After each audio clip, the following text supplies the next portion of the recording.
Wisconsin Faith Voices for Justice. I want to thank you all for joining us this evening. The webinar is presented by the Wisconsin Interfaith Voter Engagement Campaign, a project of the Wisconsin Council of Churches and Wisconsin Faith Voices for Justice, which is funded in part by PACE, which stands for Philanthropy Active in Civic Engagement, and the Evju Foundation. We have a great line of speakers, but before we call on them, I want to cover a few housekeeping details.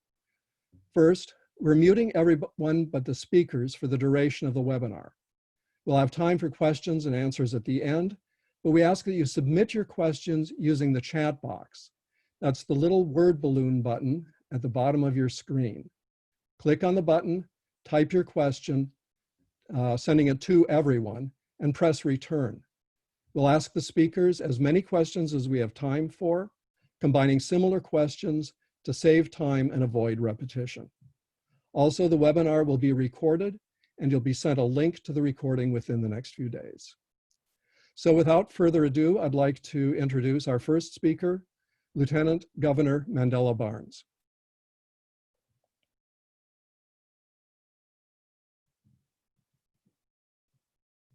All right. Thank you so much for having me, Peter, Rabbi Margolis, and the entire Wisconsin Faith Voices for Justice for being a moral compass in a time that we really needed, in a time where our communities are all trying to fight a righteous fight and we are trying to fight alongside you. It is good to have people who understand what true justice really means. And I do see a few more familiar faces in here, Barb McKinney, Ali Mudrow, Reverend Greg Lewis. I hope you're doing well. I hope you're doing much better than the last time we spoke. I think Alderman Ashanti Hamilton is supposed to be in here, and a number of other great community leaders. I didn't have the time on my iPad, so I didn't get the time to scroll through everybody. But the message of this webinar comes at a very important time for all of us, as was evidenced about an hour ago. And we're seeing firsthand the consequences of elections. We have a president who cares more about poll numbers and people's lives. And we see certain members of our congressional delegation who voted against the only relief bills that we have seen from the federal government. And our legislature, unfortunately, refuses to work with us or cooperate, as the administration does everything that we can do to fight the virus and save more lives here in the state of Wisconsin. And the Supreme Court just made a very unfortunate decision. And I got to talk just briefly about some of the rhetoric, because what we heard was that the health secretary overstepped her bounds. But the fact is, it's like, I don't know if they truly understand that we essentially have a wholly combined legislature and judiciary at this moment. And you can't legislate from the bench. And that's what's happening right now. And people are going to suffer as a result needlessly. And I think I get the most frustrated when people use scripture for political convenience and tend to ignore the things that have the largest impact on society. And Dr. Fauci just earlier this week warned about, Dr. Anthony Fauci just warned earlier this week about states reopening too soon and how there will be needless amount of lives that will be lost. And that's the warning that comes before destruction. And they didn't heed those words from the professionals, the science, the top research on infectious diseases. And we had done so well compared to our neighbors on a per capita basis. Is even, you look at Wisconsin versus in Iowa, that's the example I like to use, because, and I hate to have to use it, because a life loss is a life loss. But Iowa has about half of our population. They had 3 times as many people die as Wisconsin as of about a week ago. And everything we did was to work to make sure that we continued that path of saving lives. And we had met 5 of the 6 metrics to get to phase 1 of the Badger Bounce Back plan. I'm not sure what's going to happen. Myself, I am a person of faith. I will be prayerful, as I always am, but especially in the coming days, in the coming weeks, in the coming months, as we should brace ourselves. I am hoping that they're right, just given the decision that was made. I am hoping that this is the time to open it up, because if things do open, we have to not just hope, we have to work for the best. And that means still encouraging and working with local government to make sure that leaders in cities, counties, municipalities, and tribal government still answer the call that the people that they represent are making. And so it's easy sometimes to feel hopeless, especially when leaders aren't doing what they should be doing to help people. And the problem is that creates a certain sense of apathy, and that apathy is translated into voter apathy in certain times, especially in times of crisis. But I remember from my very first organizing job, when I was just knocking on doors, getting people to vote, the person that trained me as an organizer said that there's no such thing as voter apathy, only bad organizers. So that should charge us to do even more, to be more steadfast in the work that we're doing. And we can't settle for less at a time like this, because the people who are making the decisions that put power and money over people, they want us to feel helpless. They want us to feel like there's nothing that we can do. They want us to feel like our voices don't matter, or that you may not count. But that's how they stay in power. And that's how they further to entrench all the inequity that continues to exist in our society. They are depending on you, they're depending on voters of color, young people, low income folks, and other marginalized people to sit down and be quiet. So that means we all have to do the opposite. If we don't find ourselves in any of those categories, that means we have to stand up and speak for those who fall along those lines of marginality in society. And so we saw this in the spring election, April 7th, that how political power was prioritized over folks' fundamental right to vote, and people needlessly put their lives at risk. We see Black and brown voters who were told that their voices didn't count and probably should just stay home, essentially. And while Wisconsin's Black and Latino community make up about 15%, about 13% of the state's population, we see the two groups making up over half of the infections in our state. And so it's easy to say there's not a problem if it's easy for them to say that there's not a problem if the problem doesn't look like them, if they don't live amongst the problem, if they don't exist where the problem actually lies. And people, you can go back to the election, people found a way to make it happen, but they shouldn't have had to.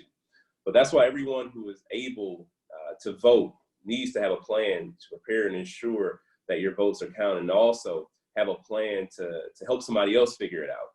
And so as we fight this virus and we all move forward to recovery, we need the voices of faith and justice more than ever now.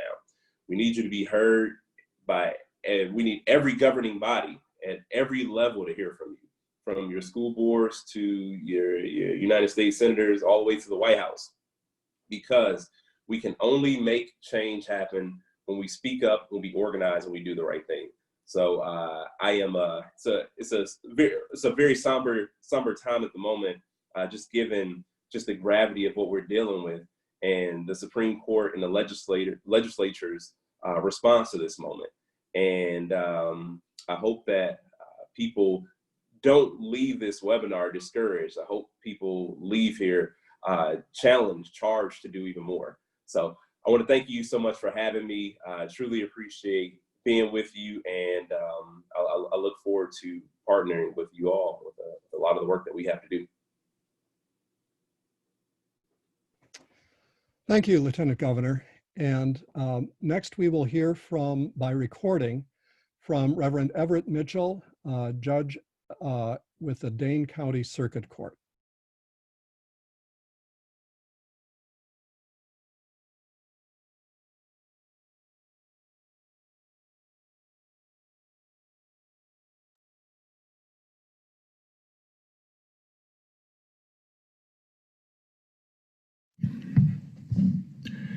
Good evening. My name is Judge Everett Mitchell. I am a Dane County Circuit Court judge, as well as senior pastor of Christ the Solid Rock Baptist Church.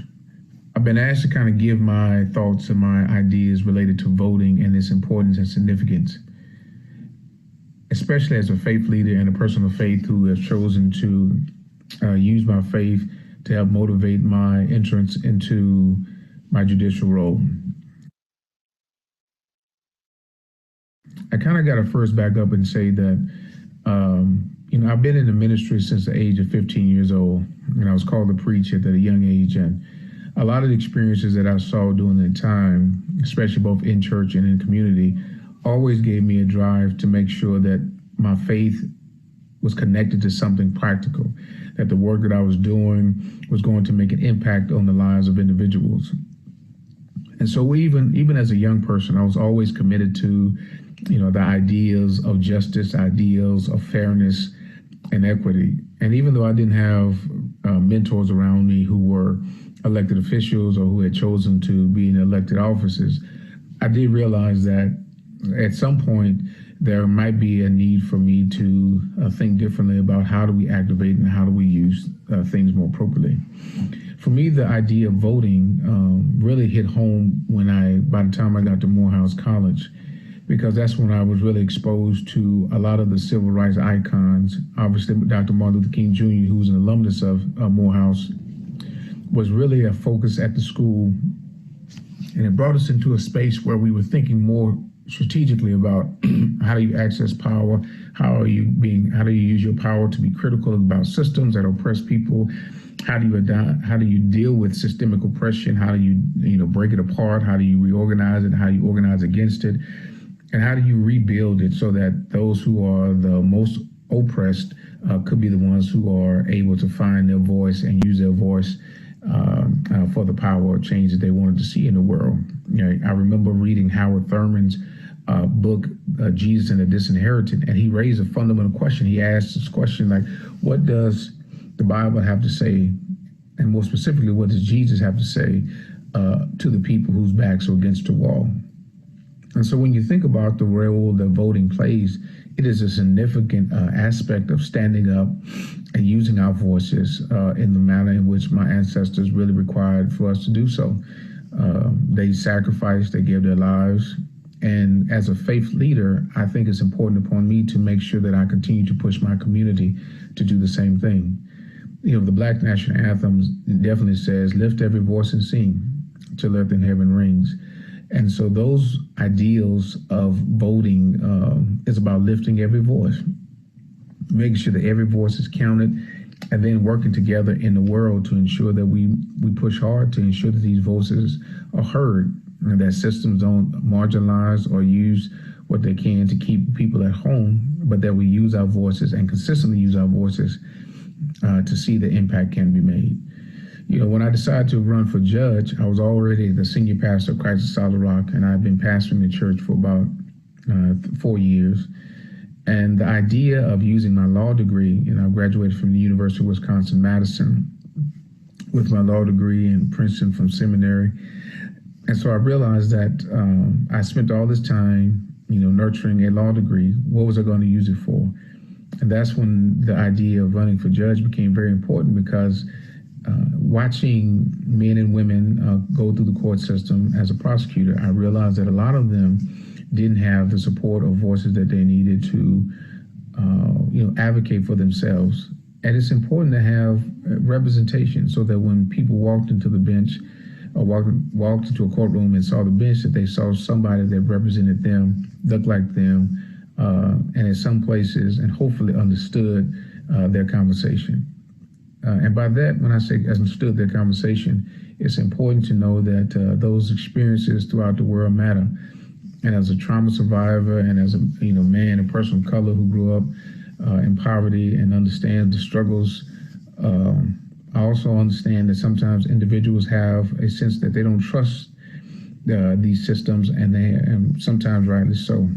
So choosing to stand up and run for a elected position really was me deciding that I needed to be more proactive in being in the system so that I could be the person who is both looking forward but also looking within and seeing other systemic things that can be made to change as long as I'm in that position. Initially, I didn't see it, but as soon as I took the bench, I started to realize that even as a judge, you can make sure that you are using your power to make change in a very significant way. And that's what I've come to summarize is that, power is given in these positions. And the question you have to ask yourself is, what are you going to do with the power that has been given? And that power, I've chosen to make sure that I use that power to support children and families and really rework our system so that we see the children and we're not always trying to just protect those who have positions. Why is that important?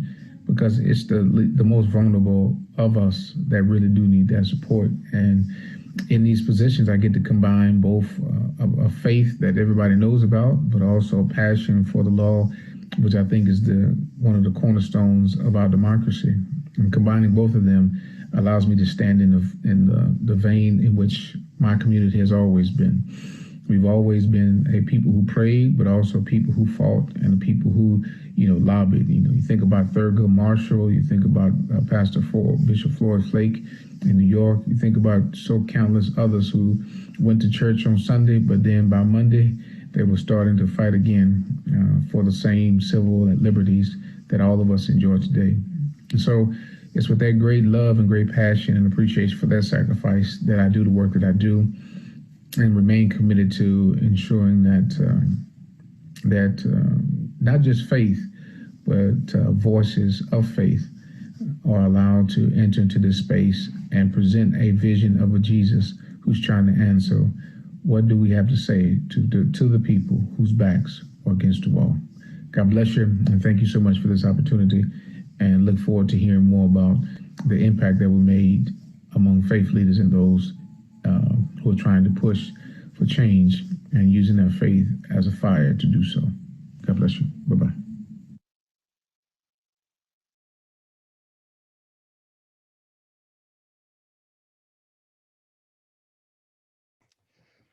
Thank you, Reverend Mitchell. I know he can't hear me right now since that was a recording, but hopefully he'll be listening to the recording of this webinar and can hear our appreciation. Next, we have Ingrid Rothy, who is from the League of Women Voters. Thank you very much. It's an honor to be asked to speak with such a wonderful group of activists. I think that maybe Rabbi Bonnie has sent out a list of some of the history of voting in the United States. And I think I'm going to see a slideshow. There we go. Thank you. So we can go back up to, thanks. We can go to the next slide. So there is a longer version of this, and I'm going to go very quickly over what are in these slides. But in this one, I want to point out that 1789, the Constitution grants states the right to establish voting rules. There's a whole series of things that happen to shrink the number of people who are eligible to vote, including, well, for the next 100 years. In 1870, the 15th Amendment prevents states from denying the right to vote based on race, color, or condition of servitude, but Jim Crow laws and disenfranchised most blacks and poor whites. Next slide, please.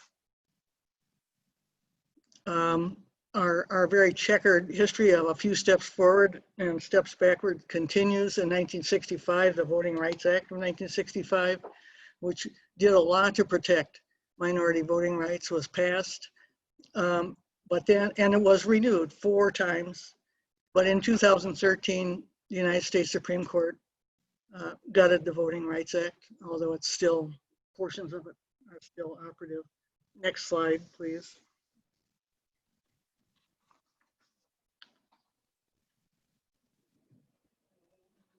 Next, yeah, thank you. So now we're in Wisconsin. Wisconsin, at one point, did have something of a record of trying to expand voting and make it more accessible to all people. But beginning in 2008, we passed a whole series of laws to make it more difficult to register, requiring a voter photo ID, and making it more difficult to obtain one of these very few documents that would work for as the voter ID. These actions disproportionately affected minority voters, students, low-income people, seniors, anyone who moves a lot. And that's sort of the Wisconsin world we're in today, except of course, now we also have to deal with the results of the coronavirus. Next slide, please. So I was asked to assemble a history and then also to talk a little bit about how can we encourage people to vote. So I wanted to suggest that if you think about why do you vote, that will help you reflect more on what you can say to people who may have some questions about whether or not they should vote. So these are some common responses to why people who vote choose to vote. I would like to add that if you're speaking to young people, teenagers or early 20s, we don't teach civics in the schools anymore. So not everybody understands anymore how the government works well enough to understand where the role of voting might fit in. But in any case, you can see here on this screen various reasons for why people think that it's important for them to vote. Next slide, please, Bonnie. This is what people have said in a variety of polls about why they don't vote. And you've already heard several people refer to some of these. My vote doesn't count or doesn't matter. Candidates are all the same, doesn't matter who gets into office. I'm not political. I don't follow the issues. I don't have time. I can't get off work. It's too hard to register or to get a photo ID. And now this year, it's too dangerous to go to the polls. So next slide, please. What can we do when we talk to people about this? I think you have to listen to what they're saying about when you have the opportunity, when you're speaking to small groups or one-on-one. What is their concern about why they are not interested in voting? Because their concerns could vary a lot, and you may have to try to figure out a plan with them to make it possible for them to vote. So my recommendation to help people who aren't political or don't follow the issues, one, there are some sources of information about the candidates or the issues that will be on the ballots. Since I'm from the League of Women Voters, of course, I put on the screen a link to the leagues. This is the League of Women Voters of Wisconsin, where you can see their 411 answers, or you can go to the Dane County League, which will work for those of you in Dane County. I also find it useful to find out what organizations they trust and whether those organizations have positions that they might be interested in or might at least want to talk about. And finally, I recommend asking voters what they think the government should do and how they think that could be accomplished as a way to opening up why it might be important for them to vote. And sometimes the important things that bring people to polls are small local issues, and sometimes, of course, and we expect in November, will be large national and international issues. But I mean, sometimes it's a question of whether the bus stops are shoveled in the winter. Next slide, please. So what about people who don't have time to go to the polls or who are afraid to go? We have, prior to this epidemic, made a lot of improvements and ways to make it easier to get to the polls. We have early voting, which has been curtailed because of in the last election because of the pandemic, but that gives voters more options about when to go. In the April election, there was a lot of use of absentee ballots, and I think we should still encourage this. People can request an absentee ballot at myvote.wi.gov. But there are some problems with this. It's not for everyone, but for people who can do this, which means they have access to the internet somehow or to a computer that perhaps they can go to their local library if it's open. And they may need to upload a valid photo ID if they don't already have one on record with their clerk, and so they may need help with that. Another option is they can verify that they are indefinitely confined due to age or infirmity, although many people don't like this choice, but it is perfectly permissible for people who are concerned about physically going to the polls to choose this option. And you don't, in that case, need to upload a picture of your ID. Next slide, please.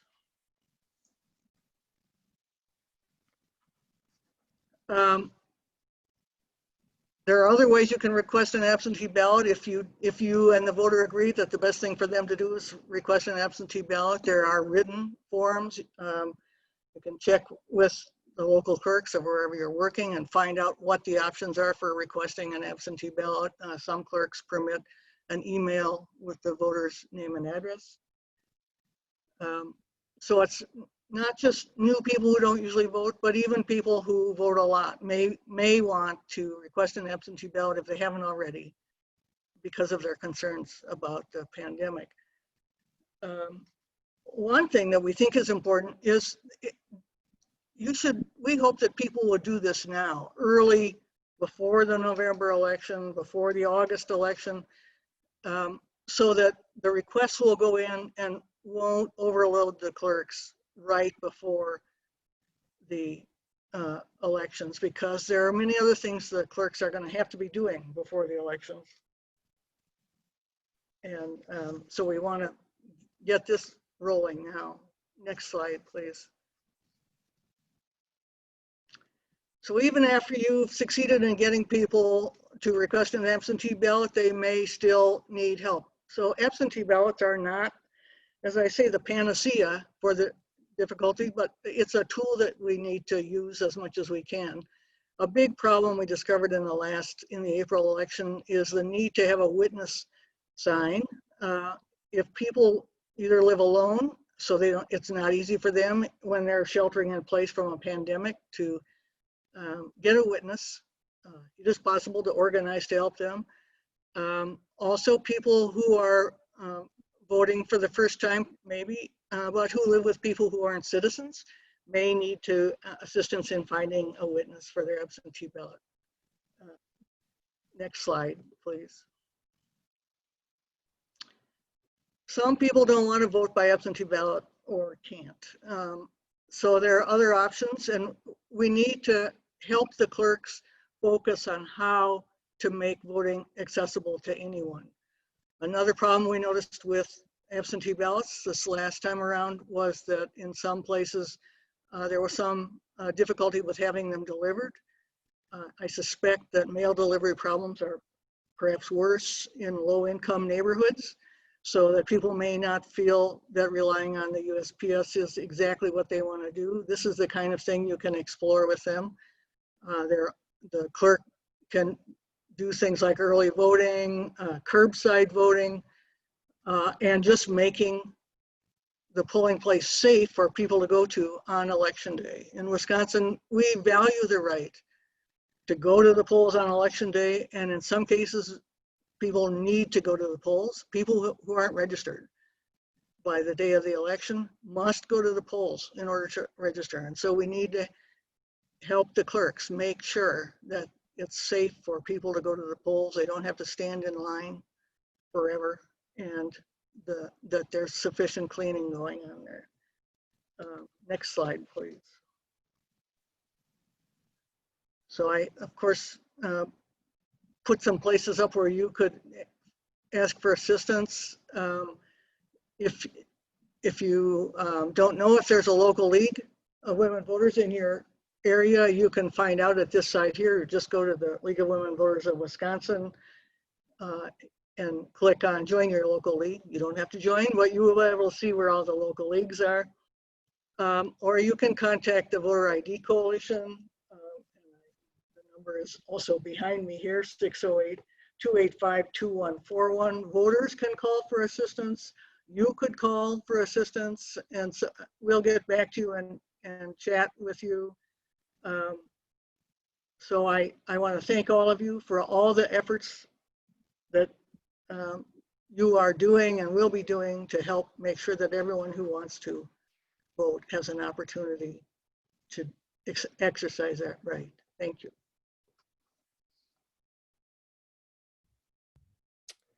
Thank you, Ingrid.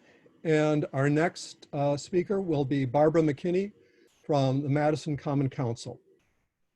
Thank you very much. First, thank you for the invitation for me to come and to speak about why it is important to vote and to encourage people to vote. And I did see the slide where it listed why people don't vote. But what I say is that voting gives you say so in the matter. Say so in the matter is national elections, state elections, but local elections, who will be representing you. And as I'm having conversations with younger adults who are not registered, I ask them, what's missing for you? What should be there for you? And it is important to hear their perspective. So for me, I'm an elder and I was raised in Mississippi. My father never voted.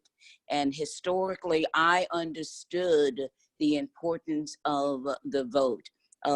I've been a chief inspector since 2006, but this past election, the primary, stood out for me because there was one young African-American woman who came into the site wearing a face mask, protective gloves, and she said to me, "This is the first time that I have ever voted." And my grandmother said that I had to vote. And I registered her. I was behind a protective screen. I had a mask on. I had gloves on. But the fact that she listened to her grandmother, and her grandmother said it was so important for us to be recognized and that we mattered, that she took the risk and came out to vote. That's the kind of powerful thinking that we have to make sure that we are representing and saying that, because every vote does count. The first time I ran for a public office, I lost by 42 votes. Every vote counts. Every vote matters. Because if we don't vote, then that is a vote for someone who will not have our interest at heart. And so as far as the African-American population, how our vote is treated, how we're treated is very significant, but we have a say-so in the matter. One vote, one ballot. That is why there is a rush to keep us from going to the polls, and every opportunity trying to discount our right to vote. And so I am very pleased to be a part of this conversation.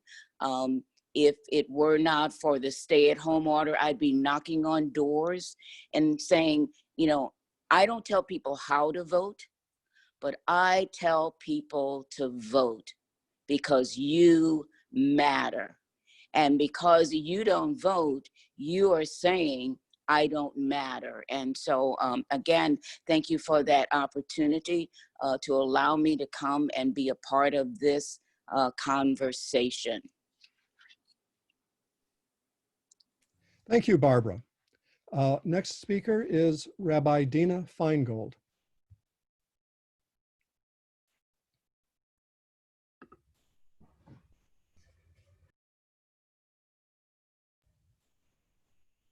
Hi, everybody.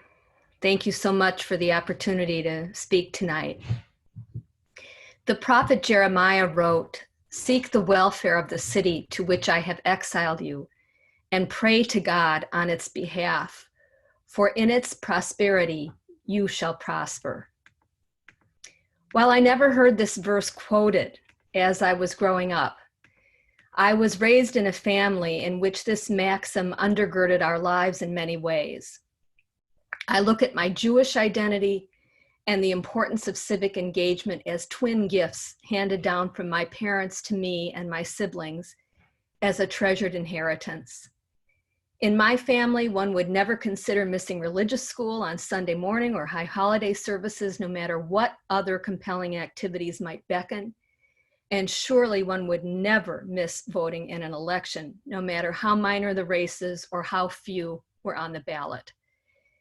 Judaism and civic engagement were essential to our identity.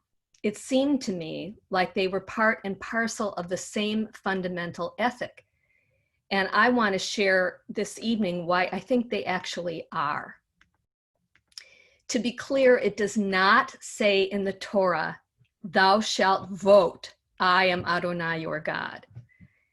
And yet, there are many statements like Jeremiah's in Jewish tradition, urging us to seek the welfare of our communities and asserting that we Jews fare well only if the communities in which we live prosper. Since ancient times and up to this day, Jews have prayed for the welfare of the government in our weekly worship services. In the earliest post-biblical compilation of Jewish law, the Mishnah, it's declared, "Pray for the government's welfare, for without fear of it, we would swallow each other alive." The great medieval rabbi, Moses Maimonides, said that the purpose of supporting the government is to ensure public order. Another great medieval scholar, Nachmanides, said that the purpose of supporting the government is about the necessity of providing for social welfare. Therefore, throughout history, wherever we lived and whenever we lived in societies that allowed it, and of course, many times in history, we Jews lived in places that did not, but where it was allowed, Jews have been engaged in activities that might improve the community, and our people have shown a deep commitment to political participation. In a democratic society, the vote is the most basic act enabling us to fulfill this commitment. Indeed, the rabbinical organization to which I belong, the Central Conference of American Rabbis, said in its 2001 resolution on election reform, "Our tradition teaches us that the process of choosing leaders is not a privilege, but a collective responsibility." The sage Hillel taught, "Al tifros min hatzibur," do not separate yourself from the community. And Rabbi Yitzchak taught that a ruler is not to be appointed unless the community is first consulted. The resolution goes on, "This ethic of political participation has guided Jews to enthusiastically participate in the American electoral process and is epitomized by our traditionally strong voter turnout. Jews have also placed a priority on voter education and registration efforts." I conclude with a story. A story is told of the great rabbi of the early 20th century known as the Chazon Ish. A man in his community came to the rabbi and explained that he didn't have enough money to pay his taxes and therefore would not be allowed to vote in an upcoming election. The Chazon Ish responded, "You should sell your tefillin and pay the taxes." Now stop to explain that tefillin are leather straps and boxes that are worn by traditional Jewish worshipers and in the Orthodox community, only men. And they have inside of them scrolls, handwritten scrolls with the words from Deuteronomy, the Shema prayer, "You shall love God with all your heart and soul and might." So these are very costly items and very much cherished by a person who has them. So the Chazon Ish says, sell your tefillin and pay the taxes. Tefillin you can borrow from another, but the right to vote you cannot get from someone else. Thankfully, in the United States, while we are seeing many troubling barriers to voting being implemented today, the 24th Amendment does protect one's right to vote regardless of taxpayer status. But the story of the Chazon Ish shows us that voting is so important that if need be, one should even sell one's tefillin, a symbol of one's commitment to observing the commandments, in order to be able to do so. The Torah may not say, "Thou shalt vote," but in practice, Jews have acted as if it was the 11th commandment, and it is our sacred obligation to do so in a free society. Thank you. Thank you, Rabbi Feingold. Next on our schedule is Ali Muldrow from the Madison School Board. Is she on the line or with us? I don't see her on the list. Ali, if you're there, could you speak up?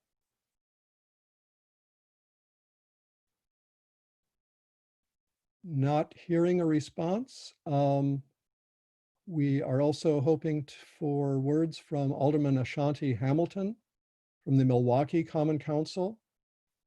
Ashanti, are you here? Are you with us?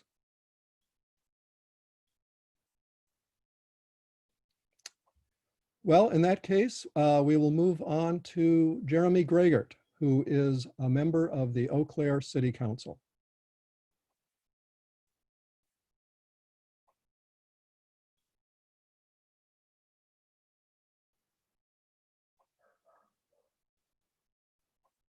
All right. Hello. Thank you, Peter. Thanks everybody for having me here. So yeah, I'm Jeremy Gregert. I serve on the city council up in Eau Claire, city of about almost 70,000 people, up in kind of northwest central Wisconsin. I've been serving for about 2 years on the council. I have a 3-year term, represent an area that includes the University of Wisconsin Eau Claire. So there's always a lot of voter education and outreach that's required with that, and engaging new voters. So that's always kind of a great experience. I was really a pretty involved citizen for maybe a dozen years before I decided to run for city council, and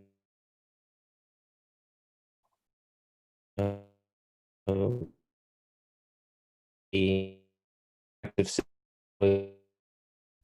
was a pretty good way to engage and really make a difference in my community. And I got to know my city council members. I got to know staff at the city level, and I was involved in the county level a bit too. But I was making a pretty good difference on the issues that I cared about, and got to focus on them, trying to make the city a more bike and pedestrian friendly place, working on clean energy, working on revitalization for our downtown. So I really got to focus on the issues that I liked and I wanted to spend my time on. Eventually I realized, and enough people asked me to run for council, that there's just a whole host of issues that could use some more inclusive decision making, just involving the public more in decisions. And so I really decided to, run because I learn more myself, but also be able to help make sure people were represented by someone that may be a bit more like them, or it could help, or just was more interested in what their issues were as well. I think, in order to vote, it's really, in order to be an informed voter, I guess it's one thing to vote, but to be an informed voter, it helps so much to get involved in checking out what's on the agenda at city council, and showing up an email to your representative, and starting to advocate and learning how the city works, and learning how your local government works. It's such a powerful way to get excited about voting, especially in some elections that not as many people are voting in. So I consider voting to be kind of like the responsibility of going to the dentist a couple times a year. It's a really responsible thing to do. You're kind of doing basic domain or yourself if you're going to the dentist. And just as you are with voting, you're kind of doing that basic responsibility that's proactive, difficult, things like that. So we need to fight for the right to vote. We need to fight for basic health care too. And then I think about, how I mentioned, being involved as a citizen, it's a kind of a day-to-day effort, like watching your day and kind of doing that level of responsibility, to have healthy teeth and have democracy. So the way I look at it, the kind of the dynamic between this and engaging with your elected officials, but also kind of on a day-to-day basis, but also voting. Just kind of for some perspective, 2 years ago, it was also a Supreme Court race, and that's when a lot of local elections were occurring too. That's when I was elected. There's 5 district city council seats in Eau Claire, and 4 of them were challenged by kind of younger candidates like myself. And it was very rare. It was kind of Eau Claire nice, like it was something you didn't do, is you didn't like actually challenge people who were in office. You didn't go after seats that were held by incumbents for 20 years. So that was like the Eau Claire nice thing to do, is to not do that. But we decided, that we would just give it a try at least. And people really were excited to actually have a choice on the ballot. For my seat, there hadn't been a choice on the ballot for almost 15 years. There was always just one name. So, and one of the 4, and all 4 of the people that of those, district seats that were challenged, like we won all of those seats. And everybody was just kind of shocked because no one had ever really tried to do that before. So some of it, I think, is just getting out there and doing things that people think are not gonna make a difference, but trying it is really kind of an exciting thing. And one of those 4 challengers who won, and now I serve on the council with, won by just over 20 votes. So and that's out of a seat where 13,000 people could have voted. So I guess just to, so I think, making sure that elected officials are, kind of held accountable is going to vote for next. I think, as someone who's now in the elected position, sometimes we really need backup from the public. If you want to see something happen, like if we haven't gotten a single email about a vote we have coming up, or don't have anyone show up at the public hearing, sometimes it's hard to tell how we should vote or how we can really represent the people in our district. So making sure, even if it seems like something that's kind of a slam dunk, sometimes it's actually good to just, get in the habit of contacting your elected officials. It just helps you learn the issues and learn who you're voting for in the future. Because essentially, and Ralph Nader, would often say,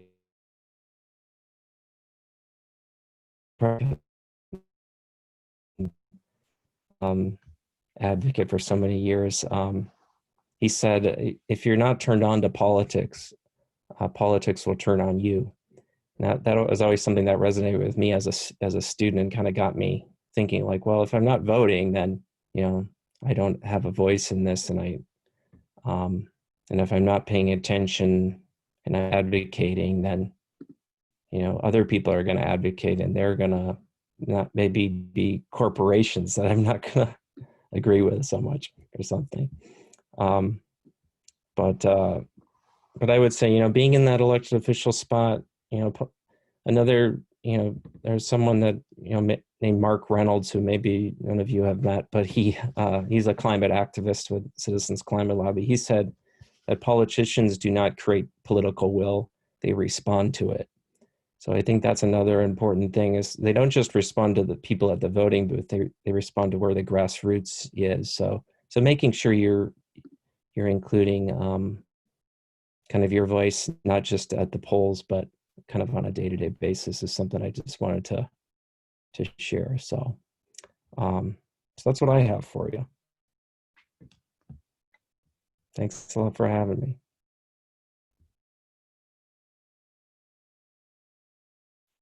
Okay, thanks, Jeremy. And now we will hear from Reverend Greg Lewis, who's with Souls to the Polls and pastor of St. Gabriel Church of God in Christ in Milwaukee. You know, I'm the assistant pastor there, so we need to fix that before I get in trouble. But a very active assistant pastor, let me tell you. But, it seems kind of like we're solemn here because, it seems like the atmosphere is a little bit down, I guess, because of the decision. But, we have all kind of opportunities here, and we have to help each other out. I mean, black, white, all the races have to come together and fight together, and I don't know about you, but, I'm a fighter, and, I like a good fight.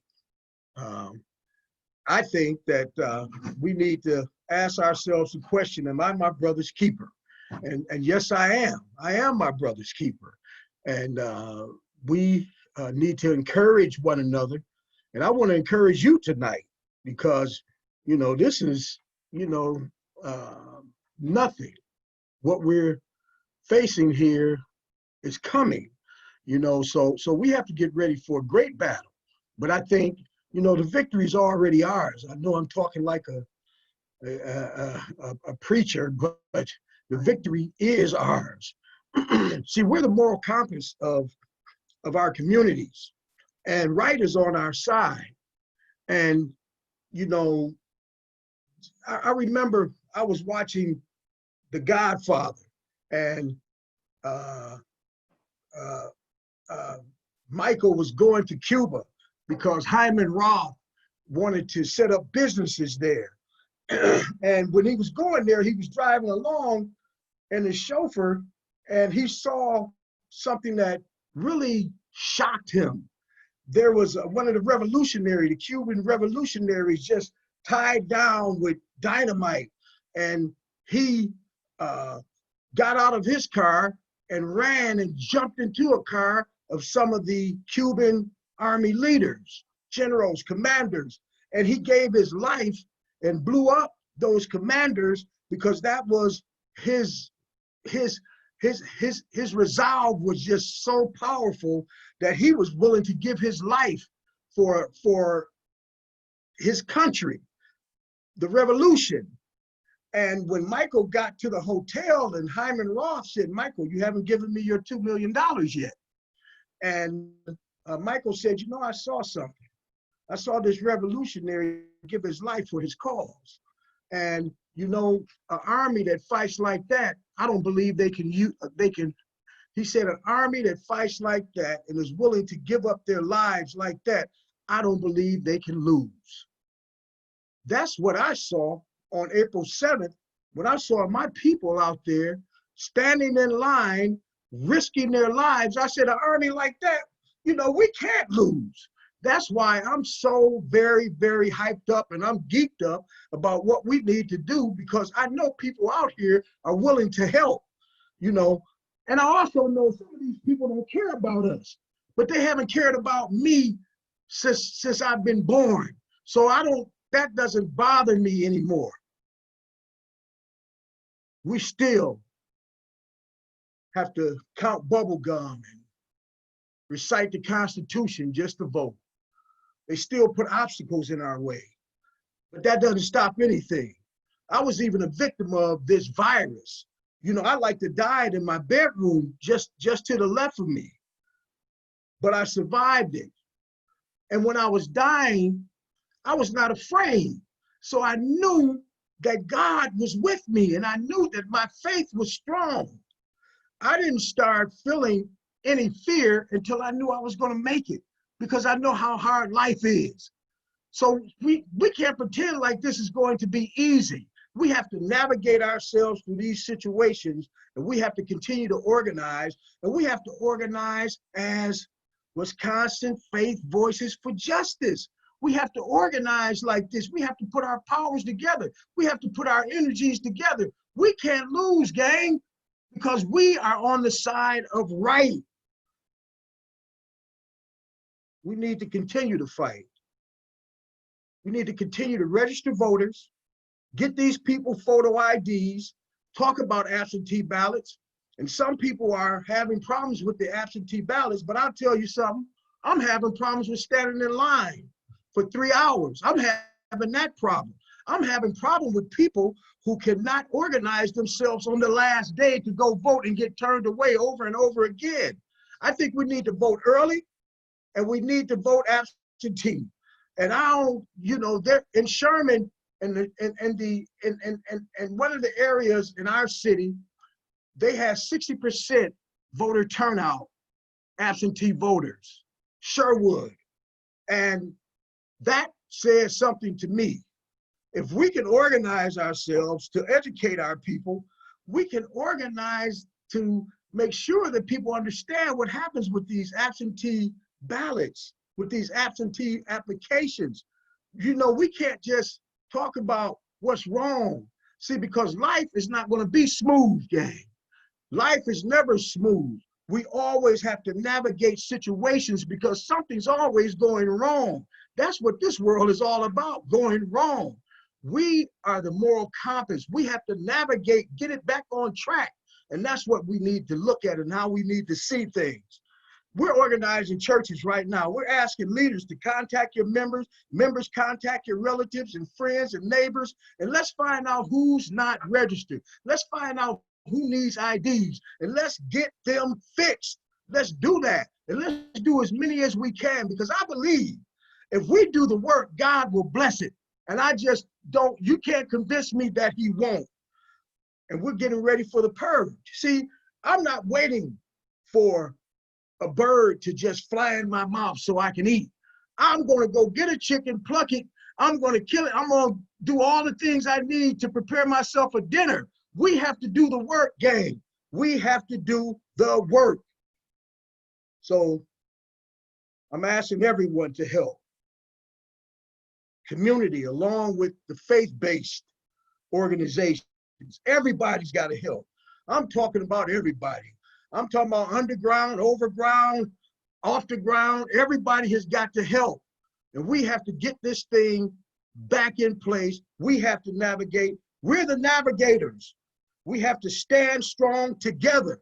So these meetings should not just be meetings where we just come out and just spew out all these ideas. We should be talking about how we're going to work together and how we're going to be effective doing it. And I just believe we're an army of faith. And there's no reason why we can't get 100,000 souls to the polls easily. That's what I believe, because I have already counted the numbers in my town. I know I have 500 preachers who can get 25 people minimum in their churches to vote. And they can get 25 people, and all those people could get somebody else. I've counted 100,000. I'm a dreamer, because I just believe that I'm tired of living this lie. I want something different here, and I'm willing to work for it. And if you're not willing to work, then you don't want to be with me, because I'm going to work until I can work no more. When I was sick, I was in my bed on the phone. That didn't stop anything. There are no excuses right now. We have to work. And I'm going to repeat this. If we do the work, God is going to bless it. I know he will. So we won't stop on November 3rd either. We're building power for the rest of our lives, gang. We're building that power base. And I'm not just talking about Black folks. I'm talking about Black, white, all the minorities. I'm talking about us finally getting over this fact that somebody's better than somebody else just because of your color. I'm talking about us working together to get things right so we can be the navigators of our lives and stop letting these people who don't care about us at all have a say-so about everything we do in life. Somebody's got to be with me on this. Everybody should be with me on this line on this. And we should work to the bone. We should work our hands to the bones to get this done. And I guarantee you we can't fail. So I don't want to see solemn faces the next time I see one of these meetings. I want to see us ready to fight and go and build together. If we can do that, we can't lose. I just want to God bless everybody and thank you for your prayers. As you can see, I'm healing and I'm ready to fight. So fight with me. Let's do this because we need all the help we can get. Thank you. Thank you, Reverend Lewis. And I think Barbara McKinney also wanted to add something to her statement. So we'll hear from her again. Thank you very much. And I thought that the first initial was introductions. Thank you for that very resounding presentation that just went before I'm speaking, because it is absolutely that energy, that resolve, and that commitment that has to move forward.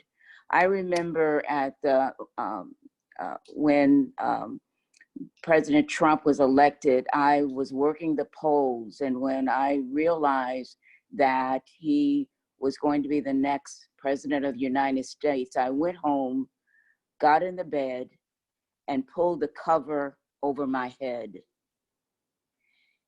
But guess what? The morning did come, and I had to get back to work. And so one of the reasons that this is so important is that we do need to do the work. The COVID-19 is merely an unmasking of the diversities that we already know that exist. Why voting matters? It matters because it is important that we are represented. And when I say we are represented, that means we collectively are represented. I was elected to the Madison Common Council in 2015 and was one of the first African Americans in the 105-year history of the Madison Common Council to be elected. That says a lot. That says that tenacity, the belief that you can make a difference is so important. That's what voting does. It is that you step in and you say, I want to make a difference, and either I'm going to be a part of the solution or I'm joining those that's a part of the problem. When I joined as part of the solution, being on the Common Council is not easy, but you do have the voice and the say-so of what matters. I spoke of the young woman who had said that she had never voted. And after she voted, I said to her, thank you, because it is not just you voting, it is that you are carrying on the legacy of those who never had an opportunity to vote before. One single vote does make a difference. Voting matters. Every vote counts. And it is something that defines who you are and that you matter. We must register every member in our household that is 18 years or older. We must not forget our seniors, and we must be responsible in making sure that the health and well-being of all of our citizens who choose to vote is taken care of. I was so happy that Historically, we talked about the Civil Rights Act of 1964 and how comprehensive it was. I was glad to hear about the Voting Rights Act of 1965, but the reality of it in the state of Wisconsin, there is a wide discrepancy of individuals who cannot vote, and that's the incarceration rate. And we talk about the Jim Crow Act, but that is a reality. If you are a felon and you are on paper, you do not have the right to vote. And so it is really time that not only all votes, but I'm specifically talking about the Black vote should not be an afterthought. The importance of Black voters to Democratic primary candidates has been clear for over decades, particularly in areas where there is a concentration of minorities. The African American voter in the year 2020 will make a distinctive difference in this election. We must get out to vote. I didn't speak of my dad who never voted in his life, but the legacy of why it is important to vote is critically important. I'm so excited about the energy of the last speaker. I'm excited about the opportunity. And guess what? We cannot do this by ourselves. We must link arms together and say that this is not right. And with the tenacity, the faith, and that's where it's all about, is that we don't know what will happen, but God knows. And so if we link our arms together and we do something that's right, we will prevail. And so I thank you so very much for the opportunity to just be in the midst of this tonight so that we can resoundingly join together and say that we are making a change. And so again, thank you for allowing me to come back on. Thank you, Barbara. And I will now turn it over to Rabbi Bonnie Margulis, Executive Director of Wisconsin Faith Voices for Justice, to lead us through short question and answer period and send us off. Bonnie? Thanks, Peter. So thank you all so much. Thank you all for being here on this call and showing your support and your commitment to this important work. Thank you so much to our speakers. I am so proud to say that Barb McKinney is my alderwoman, and I love her so much. And Reverend Lewis, who I've become good friends with and who I also love so much. And you all need to know that Reverend Lewis is recovering from COVID-19, and if he can bring this level of passion and this level of energy when he is recuperating, none of us have an excuse to say that we are too tired or too busy or too whatever to engage in this work. We will be following up this webinar with a link to the recording and with some written information and with the link to our website. And Lauren or Jonathan, if you would put the website URL up in the chat, that would be great.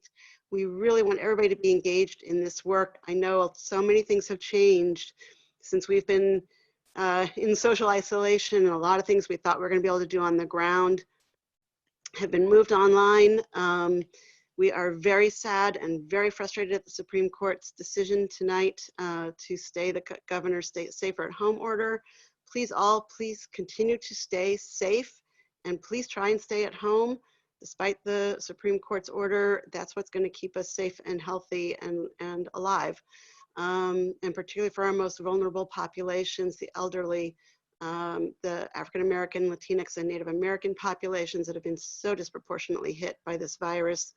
Please help keep everybody safe and alive, but still continue to do this important work of getting out the vote. So thank you all so much. I want to see if there are any questions. Please put your questions in the chat box. And Lauren and Jonathan are monitoring the chat and will let us know if we have any questions for any of our speakers.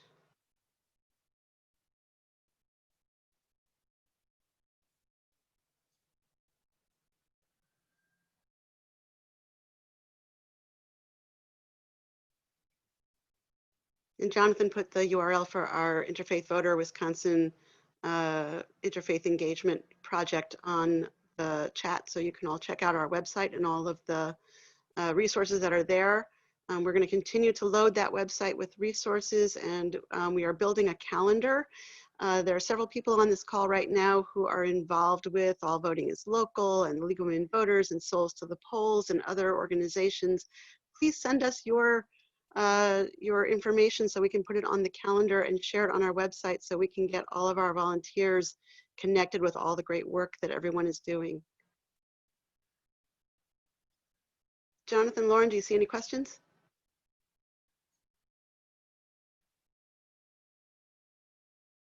Okay. Thank you all so much. Thank you to our speakers. Thank you to everybody for sharing your wisdom with us, your faith, your passion, your commitment to this work. We are, I think, all leaving inspired, and we thank you all so, so much. We will be in touch. Look for millions of emails from us. Thank you all, and good night.